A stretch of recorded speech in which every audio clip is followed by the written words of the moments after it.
So, also, ihr seht das schon dort unten, was das Thema heute wird sein. Der Collab-Podcast befasst sich, für die so eine kleine Introduction noch wollen, befasst sich mit allerlei Themen aus der Musikbranche, aus dem Schweizer Musikbusiness. Mein Name ist Alex. Ich habe schon seit längerem in der Industrie Fuß gefasst, seit dem 2012 um genau zu sein. Und habe damals als Product Manager angefangen bei einem der 3 grossen Majors, bei der Warner Music. Und bin jetzt seit 1,5 Jahren plus minus selbstständig und tun halt Künstler beraten oder generell einfach Leute, Firmen oder halt vor allem Künstler und kulturelle Leute beraten, wenn es darum geht, ja, generelle Musikberatung zu haben. Oder das ganze Thema Musik in der Schweiz oder das Musikbusiness ein bisschen besser können zu verstehen. Oder einfach für Künstler, die versuchen, irgendwie ihre Musikkarriere voranzubringen, kommen dann meistens so Leute wie ich ins Spiel, wo da beratend zur Verfügung können stehen. Und der Cola-Podcast ist so ein bisschen ein Sammelsurium von allen Sachen, wo täglich besprochen werden, so ein bisschen in meinem Alltag, aber auch ganz viele Themen, wo zu Diskussionen sollen führen und auch ein bisschen Informationen sollen verbreiten. Darum, für die neu sind, checkt mal im Link, findet ihr den YouTube-Channel Cola Podcast. Da gibt's nämlich auch schon ganz viele Themen, wo wir dort besprochen haben und hoffentlich zu einem besseren Bild führen und ein bisschen mehr Informationen da verteilen. Genau. Heute aber in dieser Stunde im IG Live, wie ihr unten seht, da müsst ihr da fixiert sein, geht es um das Thema Einnahmequellen als Künstler. Oder welche verschiedene Einnahmequellen oder Umsatzquellen es gibt als Künstler oder als Musikschaffende. Das ist eine Frage, oder das Thema generell das sind Fragen, die immer sehr, sehr oft vorkommen in diesen Gesprächen, die ich da tagtäglich habe. Das Einfachste, wo man simpel da fragt immer, ist halt eben, wie kann ich irgendwie noch mehr Einnahmequellen generieren als Künstler? Oder wo kann ich überhaupt Geld machen oder Cash machen? Als jemand, der Musik kreiert oder Produzent ist oder Künstler ist oder halt auch Performer. Und die Stunde wird ich ein bisschen damit nutzen, das ganze Thema oder all die verschiedenen wichtigen Einnahmequellen, die es gibt, die grundlegenden, so ein bisschen zu highlighten und euch zu zeigen da, weil das halt auch sehr oft vorkommt, dass man natürlich irgendwie wird als Künstler verstehen und können nachvollziehen, mit was kann ich eigentlich Geld machen in dieser Branche. Der Camille Louis ist auch da. Grüezi wohl. Für dich auch ein Thema ist fixiert. Die ganze Folge wird es nachher später auch noch in der Story geben oder auch noch als Rip auf YouTube. Von dem her, genau, es geht ums Thema Einnahmequellen als Künstler oder was es überhaupt für Einnahmequellen gibt. Das Thema wird offensichtlich die Stunde, Chantal schaut dazu, winken wir ihr auch noch zu. Das Thema wird offensichtlich die Stunde ein bisschen überschreiten, weil man das nicht alles in eine Stunde packen kann, offensichtlich. Es soll auch eher ein bisschen darum gehen, einfach ein bisschen ein besseres Verständnis zu bekommen, was es überhaupt alles für Umsatzquellen gibt als Künstler. Aber auch, ich würde das auch ein bisschen respektvoll anschauen, dass halt die Situationen bei jedem ein bisschen anders aussehen können und es gibt auch nicht so eine allgemeine Aussage, die jetzt für alle zutrifft.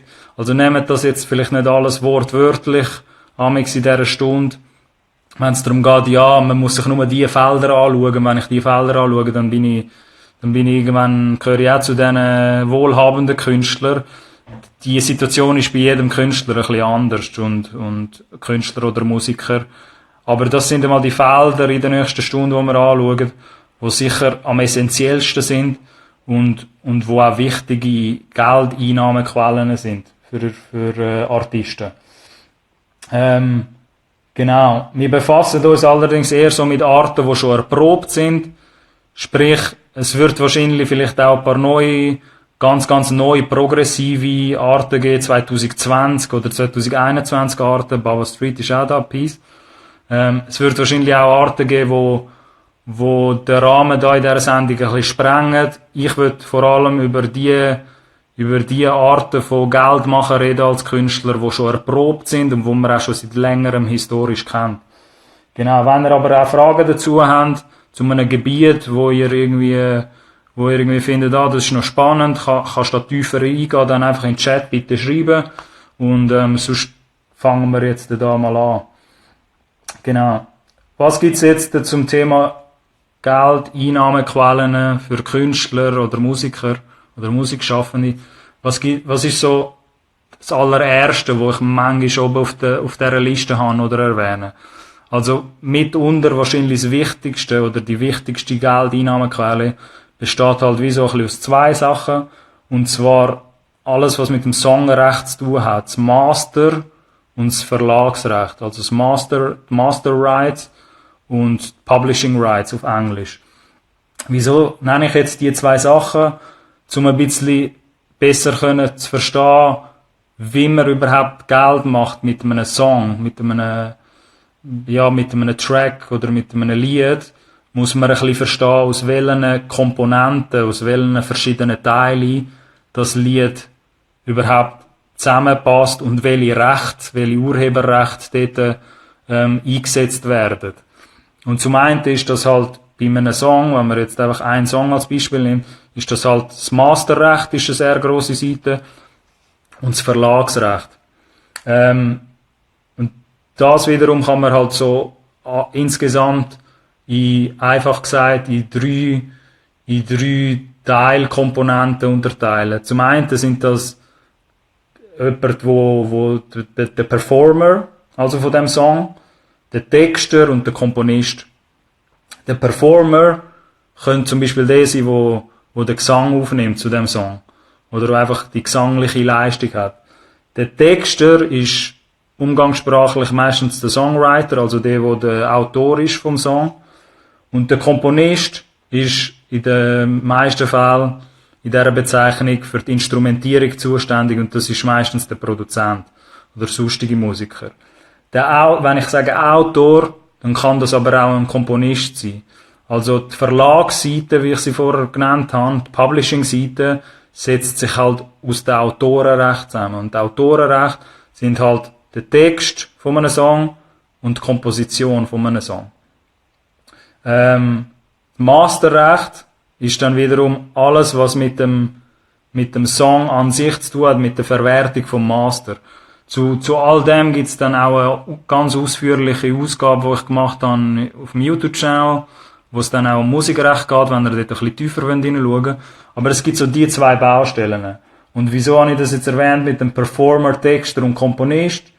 Weil je nachdem, was du halt gemacht hast an dem Song oder was du für eine Rolle spielst, sind dort entsprechende andere Urheberrechte dort drinnen oder funktionieren andere Urheberrechte, und es gibt auch andere Gelder, die dort ausgeschüttet werden.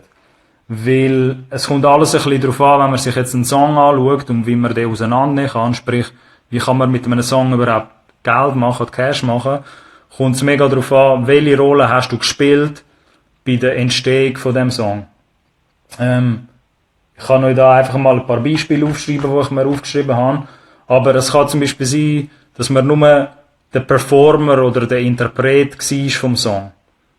Wenn man zum Beispiel nur der war, der das performt und nicht geschrieben hat, dann gibt es vielleicht gewisse Gelder wegen der Leistungsschutzrecht, also alles, was dann vielleicht mit der Swiss Perform zu tun hat, wo dir zustehen. Das ist jetzt ein Beispiel, wenn du nur Performer wärst oder Interpret, jemand, der einfach nur Songs von anderen Leuten performen, als Interpret. Jetzt kannst du aber auch Interpret, der Künstler sein und auch der den Text geschrieben hat. Dann kann es sein, dass Gelder aus der Masterverwertung, also weil der Song halt gestreamt und downloadet wird und konsumiert wird, dass halt Gelder von der Masterverwertung bekommst, plus auch noch Autorengelder von der Swiss oder von einem Verlag, weil du auch der Texter gsi bist. Also das wäre zum Beispiel ein Beispiel, wenn du halt Interpret und Texter gsi bist, Songwriter von deinem eigenen Song. Und dann gibt es vielleicht auch noch eine Möglichkeit, dass du der Produzent oder der Komponist gewesen bist von dem Song, wo wir da als Beispiel nennen. Und das sind auch separate Gelder, weil der Komponist und der Produzent bekommt halt wieder auf der Autorenseite, bekommt der Autorengelder vom Verlag oder von der Suiza. Und es kann halt sein, dass der am Master wiederum nichts daran verdient, weil er nicht der Interpret ist von dem Song, also nicht der Künstler ist und der Song, das Masterrecht vom Song jemand anders gehört. Allerdings trotzdem kommt man dort halt auch als Autor oder wie gesagt auch als Komponist, stehen einem dort auch Gelder zu. Ihr seht also, es ist, was ihr für Gelder bekommt oder welche Art von Einnahmequellen ihr habt an einem Song, kommt sehr darauf an oder es steht in Verbindung, welche Rolle ihr halt habt bei der Songentstehung. Und das wirkt alles ein bisschen komplizierter, als es tatsächlich ist. Es gibt am Ende des Tages wirklich nur die Unterscheidung Master Rights und Publishing Rights und halt die Leistungsschutzrechte, also die alles was mit Nebenrecht zu tun hat. Aber wenn man es so unterteilen oder so ein bisschen verstehen, wie in welchen Arten man alle mitverdienen kann an einem Song, kann man das zum einen halt als Interpret, als Künstler, wenn man einen Anteil hat am Songmaster oder wenn der Songmaster gehört. Plus kann man auch auf der Verlagsseite, wenn man ihn geschrieben hat oder die Komposition dazu gemacht hat, kann man auf der Verlagsseite mitverdienen. Genau. Es kommt ein bisschen darauf an, eben, wem gehört überhaupt das Master, aber da kommen wir nachher später noch rein. Da haben wir nachher später auch noch ein bisschen eine Map, wo ich das vielleicht ein bisschen einfacher aufzeigt. Genau. Egal, aber wenn es jetzt um das Thema geht, Master und Publishing-Recht, dort einfach generell, weil man halt auch grundlegend das Thema Einnahmequellen für Künstler anschaut und wo man halt am meisten Geld macht heutzutage in der Industrie. Egal, welche Leute euch irgendwie versuchen, etwas anderes zu sagen, ihr müsst wie so ein bisschen nachvollziehen und verstehen, dass Masterrecht und Publishingrecht von einem Song immer noch am meisten Wert haben, beziehungsweise wenn das alles so machst, wie es machen und wenn das richtig abläuft, dann sollte man mit dem Master und mit dem Publishingrecht oder mit den Geldern, die dort eingespielt werden, am meisten Geld machen. Oder am meisten Umsatz als Künstler oder als Kreativkopf, wo das Werk entstanden hat. Ich sage das, weil es vielmals so Diskussionen gibt, wo halt Leute aus der Industrie oder Leute, wo sich so ein bisschen halb auskennen und teilweise halt auch irgendwie von anderen Einnahmequellen reden wir oftmals davon, dass zum Beispiel Live oder halt Corporate Gigs oder halt andere, und zu all diesen Sachen kommen wir nachher noch, aber dass halt Live oder Corporate Gigs oder irgendwie Brand-Sachen, dass das eigentlich die neue Art ist, wie man Geld macht als Künstler oder als Artist.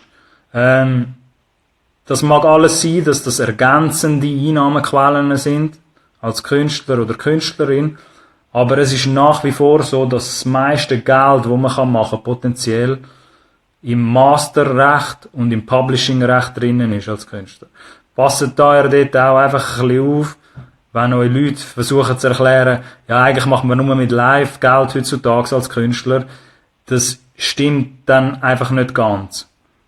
Weil die Industrie als Ganzes, die Musikindustrie, macht nach wie vor immer noch am meisten Geld mit Publishing und Master Rights.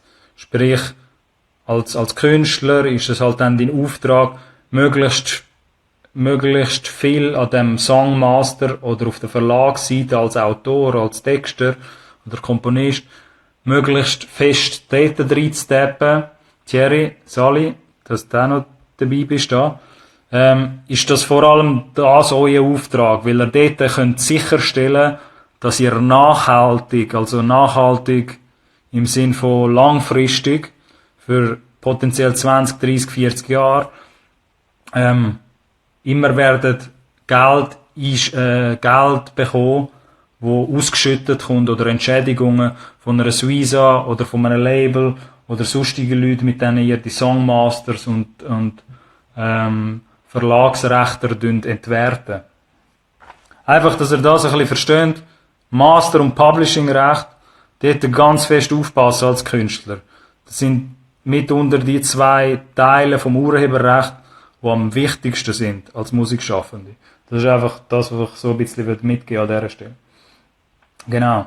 Jetzt würde ich, um das ein bisschen besser veranschaulichen vielleicht, und ich hoffe, man sieht das, vielleicht die Leute, die da im Chat sind, können vielleicht schnell sagen, ob ihr mich immer noch hört. Thierry, wenn du noch da bist. Was ich euch da schnell aufzeigen möchte, ich hoffe, man sieht das auch, ich zoome nachher ein bisschen an, ist ein kleine Map, wo ich soll zeigen, wie das Geflecht, das steht da oben schon, das komplexe Geflecht des Musikbusiness. Woher eigentlich, okay gut, man hört mich also, woher eigentlich das ganze Geld kommt. So, ich kann euch nachher auch gerne die Referenz zeigen zu dem Buch, aber da oben seht ihr, zuoberst oben ist der Komponist und Künstler. Da soll im Idealfall das ganze Geld anwandern, wo ihr könntet machen, wo es auch darum geht in dieser Folge. So. Und ich würde euch einfach ein paar Teilschritte da aufzeigen, dass ihr ein besseres Bild davon habt, aber nachher switchen wir wieder zu der anderen Ansicht. Aber wenn ihr jetzt von dem ausgeht, dass ihr da oben sind, der Künstler oder Künstlerin, dann gibt's schon mal folgende Einnahmequellen. Und das sind nicht alle. Es gibt noch ein paar andere, die da nicht aufgezählt sind, aber das sind die Einnahmequellen, wenn es ums Master und vor allem ums Publishing-Recht, um die zwei Sachen geht. So.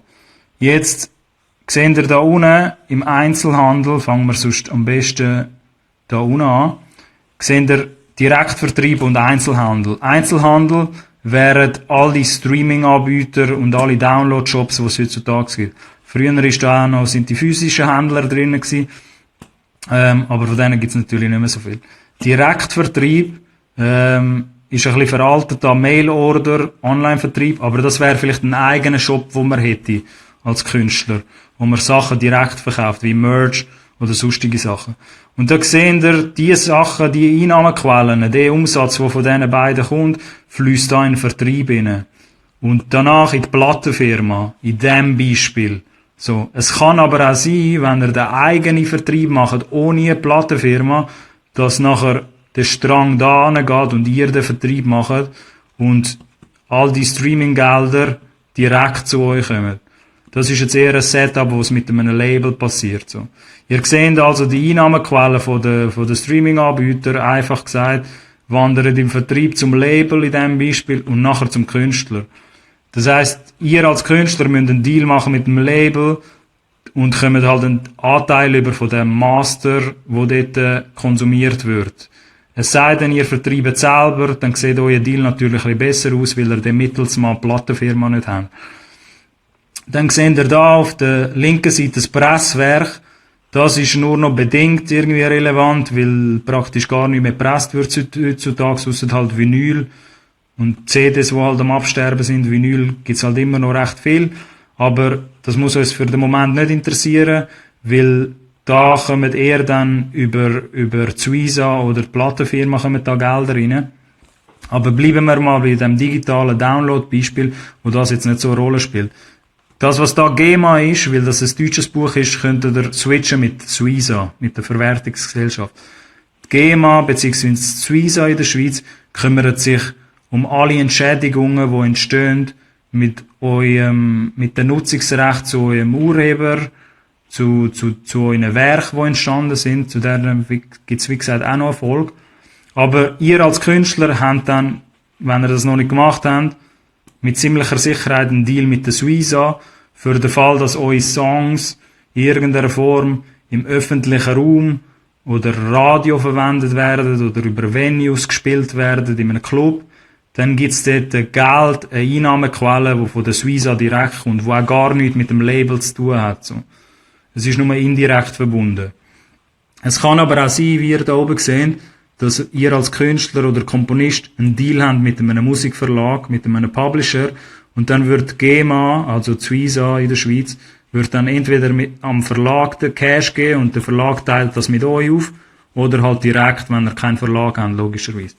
Die GLV, wenn ihr euch da wundert, das ist in der Schweiz Swiss Perform. Ich habe da noch angeschrieben, das ist für ausübende Künstler, Performer oder zum Beispiel Studiomusiker. Wenn ihr noch nicht genau wisst, was Swiss Perform macht, würde ich euch sehr empfehlen, da auf der Seite auch das besuchen, swissperform.ch, glaube ich. Und dann schaut ihr, welche Leistungsschutzrechte Swiss Perform entschädigen. Es ist anders als Suiza, kümmert sich Swiss Perform um andere Leistungsschutzrechte als Komponist oder Musiker. Wenn man zum Beispiel Studiomusiker ist oder ein Performer, aber man nicht selber Songs geschrieben hat, hat man dort auch Anspruch zu Geldern. Ihr seht also, die Map zeigt ein bisschen auf, und die kann man online sicher auch irgendwo finden, was so die Standard-Einnahmequellen sind, wenn es ums Master und das Publishing-Recht geht. Für die das interessiert, habe ich auch auf meinem YouTube-Channel, ist das Buch Musikrecht, die häufigsten Fragen des Musikgeschäfts. PPV Medien. Aber ich kann euch das, hoffentlich ist das jetzt nicht ultra boring gewesen, aber ich kann euch das eigentlich nur aufzeigen, der Andi ist jetzt auch noch da, willkommen zum Cola-Podcast. Ich kann euch das eigentlich nur aufzeigen, dass ihr ein besseres Bild darüber habt, wie das Master und das Publishing-Recht eigentlich zum Künstler gelangt, beziehungsweise die Entschädigungen, die dort anfallen. Das sind aber jetzt natürlich nicht alle Einnahmequellen. Andi, auch für dich das Thema heute, seht ihr dort unten Einnahmequellen für Künstler, oder welche Einnahmequellen oder Geldquellen es überhaupt gibt als Artist. Und für die das später werden anschauen, könnt ihr gerne auf den YouTube-Channel gehen, dort unter Cola Podcast, oder in der Story werdet ihr nachher die vollständige Episode sehen, wenn ihr das würdet anschauen. Genau. Jetzt, wenn es um das Master- und Publishing-Recht geht, also mitunter die Haupteinnahmequellen von Künstlern. Was bedeutet das jetzt generell, so zwischendurch? Heisst das, wenn man jetzt alles selber schreiben und alles selber performen als Interpret und als Texter, wenn das zu 100% deine eigenen Songs sind, also selber produziert, selber geschrieben und selber gesungen, und man ist noch Künstler von diesen eigenen Songs, heisst das jetzt mal, dass man in Geld baden würde, wenn man das so macht? Das heisst es jetzt nicht zwingend, weil selbst wenn du all die Sachen in der Checkliste abgecheckt hast und man macht alles zu 100% selber, oder es ist halt so ein Beispiel, wie ich euch das vorher genannt habe, dass man zum Beispiel nur der Performer ist, aber gehen wir mal davon aus, man ist jetzt der Interpret, man tut das selber schreiben, man tut seine Songs selber schreiben, und vielleicht hat man allenfalls einen Produzent, oder man tut selber produzieren. Selbst dann gilt halt bei allen die Regel, dass du nicht viel Geld wirst machen, wenn du keine Nachfrage da draussen hast, auf der Straße beziehungsweise im Schweizer Markt. Weil es ist natürlich einfach gesagt als Künstler oder Künstlerin, dass man kein Geld macht mit Musik, mit Musikproduktion oder Songmasters, weil halt die Streams oder Downloads so wenig Geld geben. Aber man muss auch ein bisschen unterscheiden, wenn es so darum geht, dass man halt auch wirklich eine wahrhaftige Nachfrage braucht da draussen. Also dieses Produkt muss halt auch verkauft werden, beziehungsweise muss auch gekauft werden. Wenn die Nachfrage nicht da ist, kann man natürlich lange die Kalkulationen machen, dass man nirgends ankommt, oder man ist vielleicht in einer ganz, ganz kleinen Nische. Und die Leute, die in einer Nische Musik machen, würde ich da jetzt auch nicht irgendwie verallgemeinern, sondern ich muss einfach ein bisschen klarer sein, dass er eben richtig Gold- oder Platin-Status in der Schweiz braucht, rein von der Anzahl Verkäufe, also von den Sales, die ihr macht mit einem Albumprojekt oder mit einem Song, dass das irgendwann einmal in eine Richtung geht, dass man von diesen Songmasters und von diesen Verlagsrechten kann leben. Weil alles, was auf einem kleineren Niveau ist mit recht grosser Sicherheit, wenn halt die Nachfrage noch nicht so gross ist von den Konsumenten, muss man dort schon ein bisschen realistischer denken und nicht unbedingt erwarten, dass jetzt mega viel Geldausschüttung dort kommt von einem Label, von einem Vertrieb, also von einem Aggregator vielleicht zum Beispiel auch für deine Streams oder auch von der Suiza für irgendwelche Radioplays. Also man muss auch wirklich eine genug grosse Basis haben an Konsumenten, die überhaupt deinen Shit konsumieren oder deine Musik konsumieren, bevor man da richtig Umsatz kann machen. Und dort wiederum, darum geht's halt auch in diesem Podcast, darum heisst es auch Musikbusiness, sage ich auch immer, weil das Musikmachen ist als eine, aber der Business-Aspekt davon ist halt, dass du das Produkt verkaufen muss am Ende vom Tag. Also wenn du jetzt ein Künstler wärst, der sich wünschen würde, mit deinen eigenen geschriebenen Songs und mit den Songs, die du auch als Künstler selber performen oder als Künstlerin, dass du da irgendwann mal davon deine Rechnungen würdest zahlen, dann musst du natürlich halt auch so einen Bass für dich erreichen oder so einen Boden aufbauen, dass die Leute da draussen das auch wirklich tagtäglich konsumieren, bevor überhaupt davon reden kannst, dass man da davon leben kann.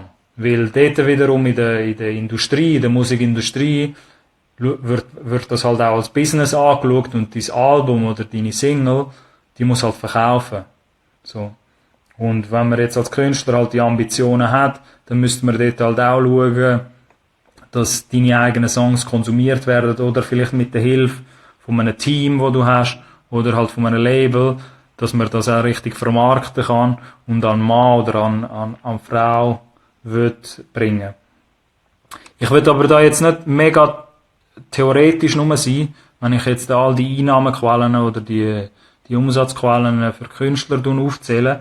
Ich will euch da jetzt auch an der Stelle auch einen Praxistipp geben, wenn es darum geht, das Masterrecht oder das Publishingrecht, wenn mich Leute halt fragen, ja gut, wie kann ich, Alex, ich schreibe meine Songs selber, ich bin auch der Künstler von meinen eigenen Songs, ich produziere vielleicht auch noch nebenbei, ich bin auch noch gut im Instrumentals machen, in den Instrumentierungen. Wie kann ich jetzt das Optimum rausholen? Wie kann ich jetzt am meisten Geld rausholen für Songproduktion oder wenn ich jetzt selber Musikschaffender bin?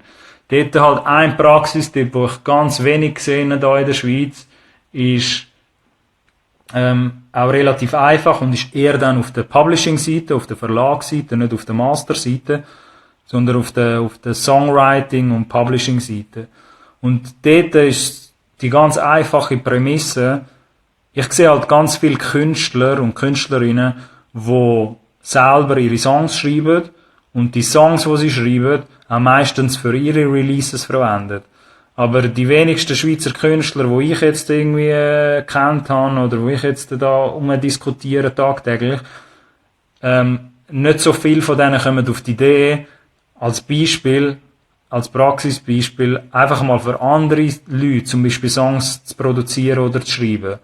Weil vielleicht ist man halt guter Texter, aber seine eigene Künstlerkarriere ist vielleicht noch nicht dort, wo sie soll sein, weil man hat erst gerade angefangen als Künstler oder Künstlerin. Und dort würde ich auch wirklich empfehlen, dass man die Songs, die man schreibt, dass das vielleicht nicht zwingendermaßen Songs sind, die man alle selber verwenden für seinen Release, sondern tun auch mal einen Schritt weiter denken oder um die Ecke denken und machen zum Beispiel Writing Camps. So, das empfehle ich ganz oft Leute, die halt ganz viel schreiben oder Texter sind, Autoren oder Komponisten, die gern selber Instrumentierungen machen, aber gleichzeitig auch Künstler sind, schreibt für andere, platziert eure Songs auch bei anderen Leuten. Weil das ist dann plötzlich eine Einnahmequelle, die man neu erschaffen tut, die vorher gar nicht existiert hat. Weil der Standard, so wie ich ihn kenne, ist halt, man ist Künstler oder man wacht irgendwann einmal auf, wird Künstler sein oder Künstlerin und denkt sich, ja gut, easy, ich habe jetzt nicht gerade ein Team um mich herum, ich schreibe die Songs selber. Und nachher passiert es halt automatisch, dass man gar nicht so fest an andere denkt oder dass man die Songs auch für jemand anders verwenden können, für andere Personen, sondern man denkt automatisch, ja gut, das wird einfach ein Song sein, der nachher in meinem Musikkatalog ist, weil das ist, vielleicht hat man es aus seiner persönlichen Sicht geschrieben. Aber vor allem für Leute, die da sehr kreativ sind und ganz viele Texte pro Tag schreiben, denken dort zum Beispiel nicht einmal, ich würde ja nicht mal sagen egoistisch, aber denkt dort vielleicht auch mal so weit, dass ihr den Song, den ihr vielleicht geschrieben habt, euch anhört und denkt, ja, vielleicht sollte er gar nicht zu mir kommen. Vielleicht sollte er bei dem anderen Künstler oder bei der anderen Künstlerin, die ich geil finde, platziert werden. Vielleicht hat man da irgendwie eine natürliche Connection zu anderen Leuten, die auch Musik machen. Und dann platziert man bei denen den Song und jetzt kann man mich fragen, ja gut Alex, aber was ist das für eine Einnahmequelle plötzlich entstanden, oder was ist das jetzt? Ja, dort ist jetzt bist du vielleicht nicht mehr der Künstler, aber weil du den Song geschrieben hast und den hast irgendwo platziert, hast du jetzt plötzlich Songwriting Credits bei einem anderen Künstler Release. Und wer weiß, hätte man den Song selber veröffentlicht, als Interpret, als eigener Künstler oder Künstlerin, wäre der vielleicht gar nicht so weit gegangen wie ein Song, wo man bei jemand anderem platzieren. Darum dort ein ganz einfacher Praxistipp. Wenn ihr in einem Kollektiv sind, oder du bist mit Musikern und Musikerinnen zusammen am Arbeiten, denk nicht immer daran, dass der Song zu deinem Release muss gehören. Vielleicht platzierst du ihn auch einfach irgendwo. Oder vielleicht kommst du auf die Idee, mit deinen 2 Kollegen oder Kolleginnen ein Songwriting Camp zu machen, so wie das in Amerika oder international ganz oft passiert, dass sich 4, 5 begabte Songwriter zusammentun oder halt Produzenten und die erschaffen nachher einen Song. Aber die verstehen vielleicht nachher auch das Prinzip, dass der Song vielleicht bei einem anderen Künstler oder bei einer anderen Künstlerin viel besser aufgehoben ist. Und durch das Songwriting Placement, sage ich jetzt mal, wenn du der Texter bist von einem geilen Song, wo irgendwo ein anderer Künstler verwendet, durch das Songwriting Placement kommst du nachher plötzlich auch Geld über von der Suiza, weil du als Autor oder als Autorin dort eingetragen wirst. Auch wenn das nicht dein eigener Release ist. Darum, am Anfang versteht ihr vielleicht ein bisschen von der Folge, wo ich erklärt habe, Master und Publishing Right. Das ist halt nicht das Gleiche und darum gibt es auch die Unterscheidung, weil der Interpret, es kann sein, dass der Künstler, wo den Song performt, nicht den Song geschrieben hat, sondern da vielleicht 2 andere Schreiber oder Autoren dabei gewesen sind, die auf der Verlagsseite, auf der Publishing-Seite dem Künstler geholfen haben, oder der Künstlerin. Und vielleicht kannst du halt einer von diesen Songwriter sein, oder Produzenten, wo einfach den vollständigen Song gemacht hat, geschrieben hat, und der ist nachher einfach dem Interpret. So. Und dann macht man irgendwie einen Einnahmesplit ab, dass man vielleicht auch noch am Master etwas dran verdient. Oder man kommt halt einfach mehr Prozent über von der Verlagsseite. Ihr seht halt, und plötzlich, wenn halt dann der Song, wo man platziert hat, irgendwo im Radio gespielt wird, oder öffentlich performt wird, bekommt man halt als Songwriter dann auch Geld über, obwohl man gar nicht physisch dort ist. Darum ist es sehr, sehr essentiell und wichtig, und vielleicht habe ich das am Anfang ein bisschen, ja, lasch angefangen oder so, aber ihr versteht jetzt vielleicht, könnt jetzt ein bisschen nachvollziehen, was der Zusammenhang ist, und dass es halt sehr wichtig ist, dass man den Unterschied versteht. Weil wenn man das nicht so versteht, dann kann man dort natürlich auch nicht eine Einnahmequelle neu generieren, wo vielleicht schon die ganze Zeit auf dich gewartet hat dort, aber du hast die Situation gar nie ausgenutzt. Darum ganz einfach Praxistipp: Denkt bei Songs, die ihr erschafft, denkt nicht unbedingt daran, dass es nur eure Songs sein und euer Release, sondern die Songs könnt ihr auch irgendwo anders platzieren, und mit diesen Musikern oder Künstlern könnt ihr dann einfach abmachen, hey, wir teilen uns das Autorenrecht, das Publishingrecht oder das Visa-Gelder. Da hindert euch natürlich nichts daran, das zu machen. Genau, das ist jetzt alles zum Master und zum Publishing-Recht. Ich würde jetzt da noch ein bisschen die ergänzenden Einnahmequellen anschauen, die halt sicher auch essentiell sind, aber ja, halt, wie es der Name schon ein bisschen sagt, ergänzend sind, wo man halt auch Geld könnte machen jetzt als Künstler, nebst dem Master- und Publishing-Recht in den letzten 20 Minuten. Und eben für die da auch ein bisschen tiefgründiger wollen, noch in das Thema hineinschauen, weil uns die Zeit jetzt auch nicht mehr langt, könnt ihr auch auf dem YouTube-Channel Cola Podcast schauen, weil ich dort auch eine vollständige Episode zum Musikrecht gemacht habe. Wenn ihr jetzt nicht ganz versteht, aber Alex, was hat das mit dieser Suiza auf sich und was ist eigentlich der Unterschied genau zwischen einem Verlag und einem Label? Das könnt ihr alles unten im Link anschauen auf dem YouTube-Channel. Genau, aber zu den ergänzenden Einnahmequellen, die es da noch gibt. Eine ganz grosse Einnahmequelle, nebst dem Master- und Publishing-Recht oder nebst dem Urheberrecht, das dort entstehen, ist natürlich alles, was mit den Live-Einnahmen zu tun hat. Als Künstler oder Künstlerin oder Performer. Im Live gibt es auch viele Einnahmen oder gutes Geld zu machen, sage ich jetzt einmal. Unter 2 Bedingungen kann man so ein bisschen allgemein sagen. Und zwar, sofern die Songs von dir selber geschrieben worden sind und du der Kreativkopf bist in der Song. Und auch als zweites, sofern wir Ausgaben, also die Overhead-Kosten, Control ist auch noch da, Sally, solange man die Ausgaben von so einer Tour auf ein Minimum kann behalten. Das sind jetzt nicht 2 Voraussetzungen, aber wenn die 2 Sachen so ein bisschen miteinander mit reinspielen, dann kann man halt auch mit einer Tour oder dass man halt live geht performen, kann man halt auch recht viel Geld machen. Oder gutes Geld, auch am Anfang von einer Karriere. Nur sind das jetzt die 2 schwierigeren Sachen. Weil vielleicht kann es sein, dass man die Songs selber geschrieben hat und man kommt dort auch von der Suiza Geld über, wenn man live performt. Aber vielleicht sind deine Ausgaben für so eine Tour, weil man einen Tourbus braucht und alles, oder Instrument, sind halt recht hoch. Darum sage ich, die 2 Sachen muss man halt immer bei einer Tour beachten. Oder vor allem halt, wenn es um Ausgaben geht, dass man die Ausgaben, alles, was halt mit deinen Fahrspesen zu tun hat oder Unterkünfte, dass man das halt auf ein Minimum behalten, weil die meisten Touren, sage ich jetzt mal, Cine the Savage ist auch da, cool, dass du noch dabei bist. Ich sage mal, die meisten Live-Touren, und Cine kann da vielleicht auch noch etwas davon erzählen, weil er da live schon ein paar Erfahrungen gemacht hat, glaube ich, wie ich gesehen habe. Die meisten Live-Touren, dort gibt's zwar gute Einnahmen zum machen, aber ich sage mal, wenn du am Anfang von deiner Musikkarriere bist, dann ist das meistens ein Nullsummenspiel. Sprich, du wirst irgendwie bei Null landen oder kannst von Glück reden, wenn du nicht im Minus bist nach so einer kleinen Tour, die man gemacht hat, weil halt deine Ausgaben werden am Anfang meistens höher sein als das, was du eingenommen hast.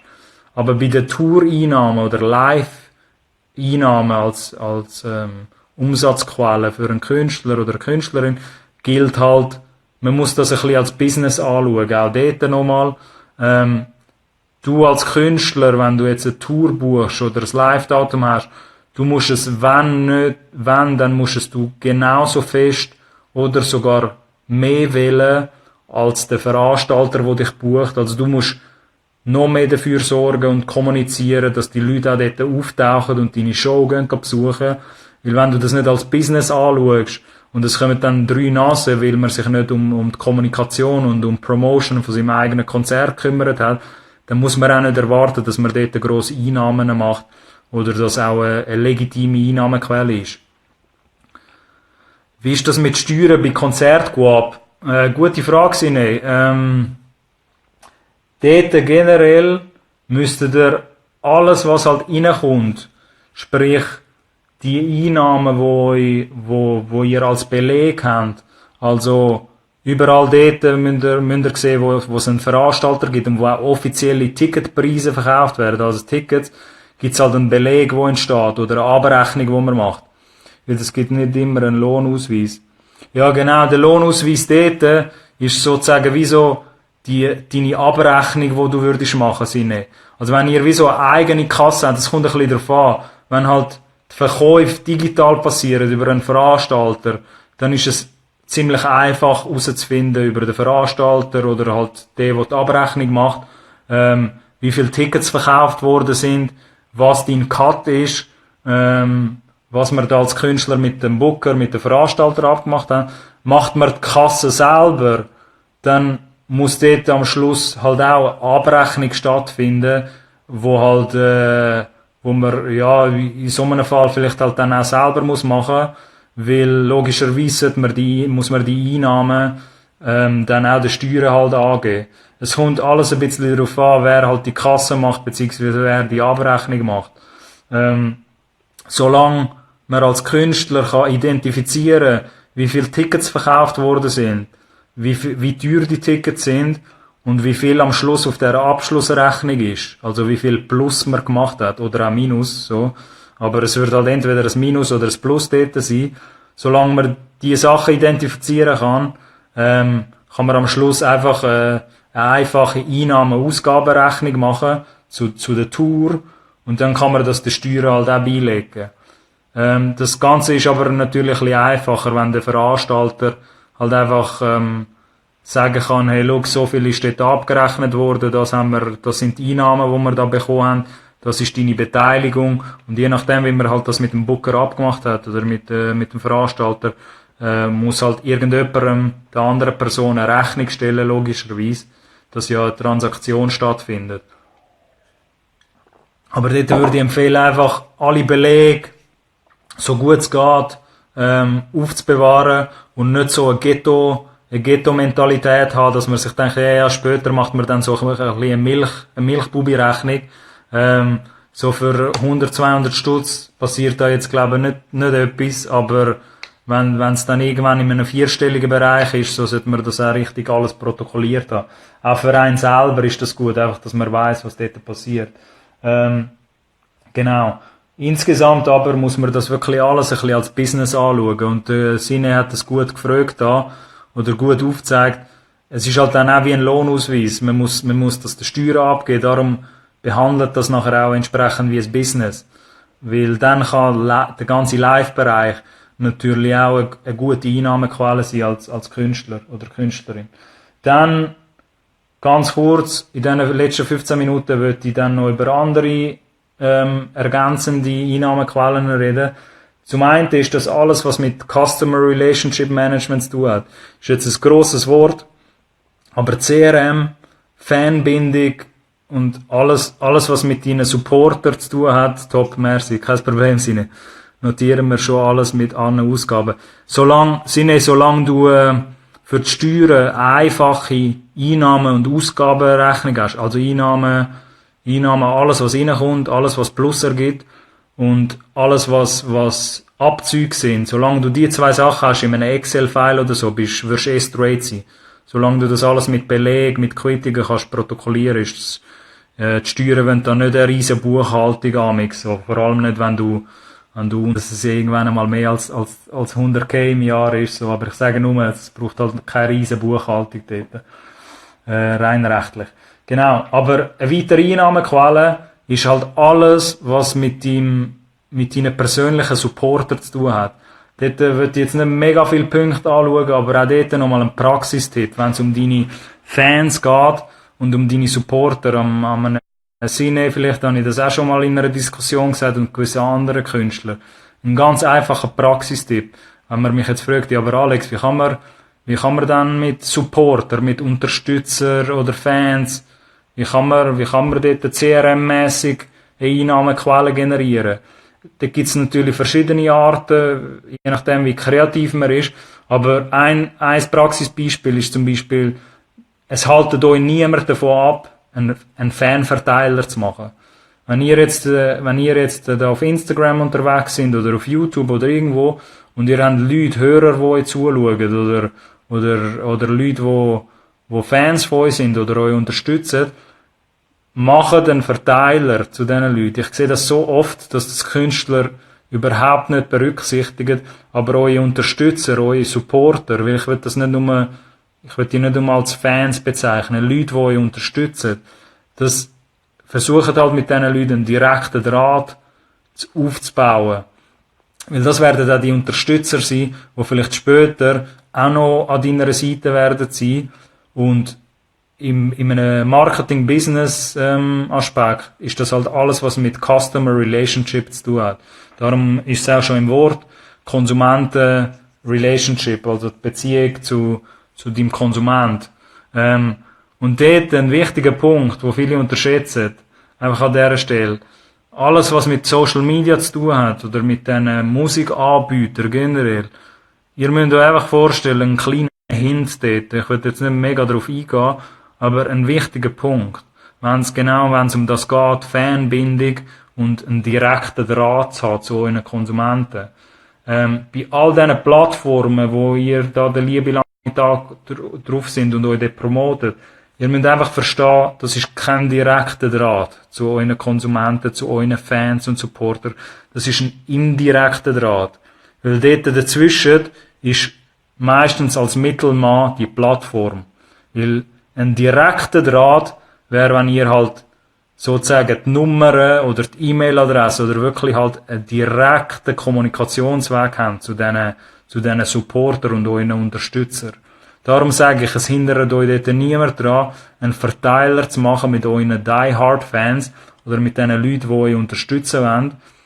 Und macht das auch unbedingt und baut die Verteiler auf, sei es jetzt ein WhatsApp-Verteiler oder irgendetwas, wo ihr nachher selber pflegt, weil ich nehme lieber die 500 Leute, die starken Die-Hard-Leute, die man dort drin hat als Künstler, als 50.000 Follower irgendwo auf einer Social-Media-Plattform, wo vielleicht morgen irgendwie im Algorithmus sich etwas ändert und nachher plötzlich hat man von diesen 50.000 Follower spricht man nur noch 5% an. Ich erwähne das, weil die Geschichte hat es alle schon mal gegeben. So. Darum CRM und alles, was ihr mit euren Supporter und Unterstützer macht, dort einfach das Stichwort einen direkten Draht zu diesen Leuten aufbauen. Weil aus dieser Interaktion, aus dieser Beziehung kann halt auch eine weitere Einnahmequelle entstehen. Sei es jetzt, wenn zum Beispiel Merch würdest verkaufen natürlich, oder irgendeinen eigenen privaten Shop hast als Künstler. Dort entsteht eine Einnahmequelle, die du sonst auch nicht hättest, wenn du dich nicht um das kümmerst. Darum ganz wichtiger Punkt, wird auch ganz, ganz oft unterschätzt in der Schweiz und halt einfach noch nicht genug gemacht. So in den letzten 10 Minuten, weil wir jetzt nicht mehr so viel Zeit haben, würde ich da noch 2, 3 andere schneller erwähnt haben. Wenn ihr dort aber ein bisschen tiefere Infos wollt, wie gesagt, könnt auch auf YouTube meinen Channel mal abchecken, auf Collab Podcast, über den Profillink kommt ihr auch auf den Channel. Wenn ihr zu ein paar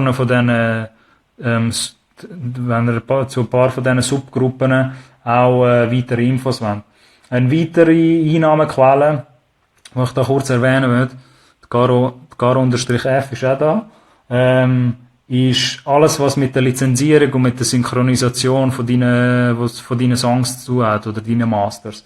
Dort für die das noch nie gehört haben, was Synchronisation ist, wenn es darum geht, dass deine Songs, einfach gesagt, in Filmen verwendet werden, oder Werbungen, in irgendeiner Form, dort deine Songmasters oder dein Katalog verwendet wird, deine musikalische Untermalung irgendwie, dann redet man dort von der Synchronisation oder von einer Lizenzierung von diesen Songs.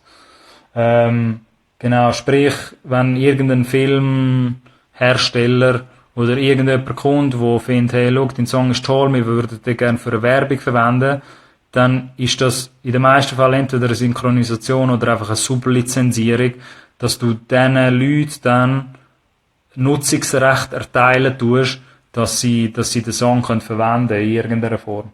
Und für die Nutzung kann das auch eine Geldquelle sein. Und das sind halt verschiedene Geldquellen, die dort entstehen können.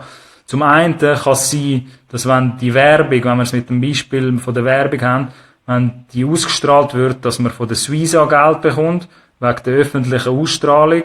Und zum einen kann es sein, dass der Hersteller von dieser Werbung dich vielleicht auch noch zahlt mit Tantiemen, mit einer Beteiligung, Umsatzbeteiligung oder halt mit einer Flat Fee nennt man das, also mit einer Gebühr, mit einer einmaligen, dass er halt den Song überhaupt verwenden kann. Und dort hat man dann schon zum Beispiel 2 Einnahmequellen, wo plötzlich entstehen für so ein Placement, für so eine Platzierung. Genau. Essentiell auch da geht halt zurück in das Master- und Publishing-Recht. Es ist auch da immer die Frage, wem gehört das Master und wer kann überhaupt die Erlaubnis erteilen und bekommt das Geld am Schluss vom Tag. Auch mit dem Beispiel eben, wenn man jetzt nur Interpret ist und das Master gehört einem nicht, weil man den Song nicht geschrieben hat, kommt man vielleicht dort kein Geld über, aber die Texter kommen dort Geld über. Darum alles, was mit Synchronisation und Lizenzierungen zu tun hat. Und als zweiter Punkt, und indirekt gehört das amix zusammen, aber kann auch etwas separat sein, kann eine weitere essentielle Einnahmequelle, kann alles sein, was mit Sponsorings zu tun hat, oder Brandgeschichten. Also wenn jemand, ein Hersteller oder ein Brand, die ich irgendwie als Marke wird buchen oder dann Image Exchange wird machen, also so das Image von dir wird nehmen und das von der Marke wird das ein bisschen zusammentun.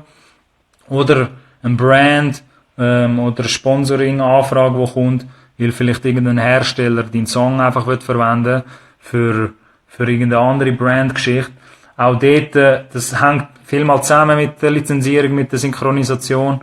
Aber auch dort können natürlich Gebühren entstehen, wo wenn der Songmaster dir gehört, kann das halt sein, dass du dort halt auch Geld bekommst. Oder halt Geld erfragen kannst. Auch da ist es immer ganz wichtig, wem gehört das Master, wer hat überhaupt Anrecht an dem Song oder wem gehört der Song. Weil wenn der Song nicht dir gehört, kannst du dir natürlich auch nicht lizenzieren an irgendwelche andere Brands oder Hersteller. Wenn du jetzt den Song selber geschrieben hast und du bist auch noch der Künstler von dem Song, dann kann man dort, haltet dich nicht davon ab, mit einem Brand zusammenzuhocken oder mit einem Unternehmen und dann zu sagen, hey, schau, ihr wollt da irgendwie ein neues geiles Produkt bewerben, nutzt doch meinen Song als musikalische Untermalung. So, das einfach als weitere Einnahmequelle, alles was mit Sponsoring und Brands zu tun hat. Und dort ein ganz wichtiger Punkt, wo man auch unterschätzt oder ab und zu ignoriert, passt dort ein bisschen auf als Stichwort, wenn es Promotionen sind, also Medien, die euch zu einem Interview einladen oder irgendwie etwas machen mit euch, was eigentlich Promo wäre, weil ich habe auch noch eine Folge in meinem YouTube-Channel zu Promo-Arbeit und alles, was mit Promotion zu tun hat. Aber wenn euch jetzt jemand zum Interview würde einladen und das ist eigentlich ein öffentliches Medium oder ein privatisiertes Medium und die haben in dieser Sendung oder in diesem Interview oder in dem Format, wo sie mit euch machen als Künstler, haben sie einen Sponsor drin. Achtet dort drauf, wenn ihr irgendwo Branding seht oder irgendwie eine Sendung oder egal wo, in welchem Medium, wird halt gesponsert von irgendetwas. Müsst ihr euch wie so vorstellen, dort ist meistens eine Geldtransaktion entstanden. Und wenn man halt, es gibt jetzt halt ein paar slicke Medien teilweise, privatisierte Medien, wo halt die Künstler verwendet als Zuschauermagnet, sage ich jetzt einfach mal, charmant, und irgendein Sponsor da im Hintergrund ist, wo die Sendung gesponsert tut, egal, irgendein grosser Herstellerbrand, und zwischen dem Medium und dem Sponsor ist vielleicht eine Geldtransaktion entstanden, wo du als Künstler gar nicht siehst. Und wenn man dort eingeladen wird zu so Sendungen oder so Interviews macht, muss man sich dessen immer bewusst sein. Entweder ist das ein Medium, wo brandless ist, wo keine Brands bewerben tut in deiner Erfolg, aber wenn es in deiner Erfolg wäre, ist es auch legitim, dass man sich als Künstler oder Künstlerin dort fragt, dass man vielleicht einen Anteil soll bekommen von dem Geld, das dort entsteht. Wenn man natürlich Diskussionsgrund hat oder wenn man genug Leverage hat oder genug Macht, sage ich jetzt mal als Künstler, zum das auch ausdiskutieren. Und wenn einem das nicht gefällt mit einem Sponsor, der dort im Hintergrund ist, dann würde ich eher empfehlen, dass man die Promo einfach gar nicht macht, anstatt dass man dort dabei ist und sich nachher ärgert, weil man merkt, das sind irgendwelche Geldtransaktionen im Hintergrund abgelaufen und man bekommt als Künstler nichts. Aber das alles zu Sponsoring und Brand. Und dann gibt's noch zwei andere Sachen, die wir in den letzten 3 Minuten da ganz hurtig schnell anschauen können. Zwei weitere Einnahmequellen wäre zum einen alles, was mit Kulturförderung zu tun hat. Und danke auch für die jetzt da noch schnell eingeschaltet haben. Aber alles, was mit Kulturförderung zu tun hat, dort, das habe ich auch schon in anderen Folgen gesagt, googelt dort mal, macht euch schlau, ob es bei euch regional, in euren Kantonen oder vielleicht irgendwo in euren Regionen, wo ihr herkommt, Förderprogramm habt, Musikförderprogramm, wo halt ihr als Musiker oder Musikerinnen könnt in so ein Programm euch bewerben und vielleicht auch mit einem Förderpreis gefördert werden. Es gibt da in Zürich und auch in anderen Kantonen gibt's halt ein paar Förderpreise. kurz kann man dort einfach sagen, im Pop-Bereich, popkulturellen Bereich, wird halt nicht extrem viel gefördert in der Schweiz. Dort gibt's halt ganz viel Nachholbedarf. Aber logischerweise ist das natürlich auch eine Einnahmequelle, wo man sich zu Nutzen kann machen als Musiker, wenn man da jetzt neu angefangen hat oder eine Karriere starten will. Und dann als letzte Einnahmequelle gibt's auch noch die Gönner oder Investoren oder einfach generell Geldgeber. Einfach gesagt, wenn ihr jetzt irgendwelche Leute findet, die ganz viel Stutz haben und an eure Vision glauben, dann könnt ihr halt auch mit diesen Leuten, kann man das theoretisch gesehen auch als Einnahmequelle anschauen, wenn die Leute einfach die Gönner wollen, supporten mit ihrem Geld, das sie haben. Das ist nachher wie so die Einnahmequelle Investor oder jemand, der einfach sehr viel Cash in dich investiert. Genau. Das ist jetzt gewesen. Ich bin jetzt noch nie so knapp dran gewesen, aber für die das jetzt da geschaut haben, merci, dass ihr eingeschaltet habt. Das ist vielleicht jetzt eher ein bisschen eine theoretische Folge gewesen. Ich hoffe trotzdem, dass es aber ein bisschen spannend war. Ich werde das dann auch noch auf YouTube tun, darum checkt mal in der Description auch noch den YouTube-Channel ab. Und wir sehen uns sonst da auf Instagram am nächsten Mittwoch, am 7:45. Jeden Mittwoch sind die Folgen da. Und ja, ich hoffe, das hat euch das Ganze ein bisschen verständlicher gemacht. Und bis zum nächsten Mal, würde ich sagen. Peace out.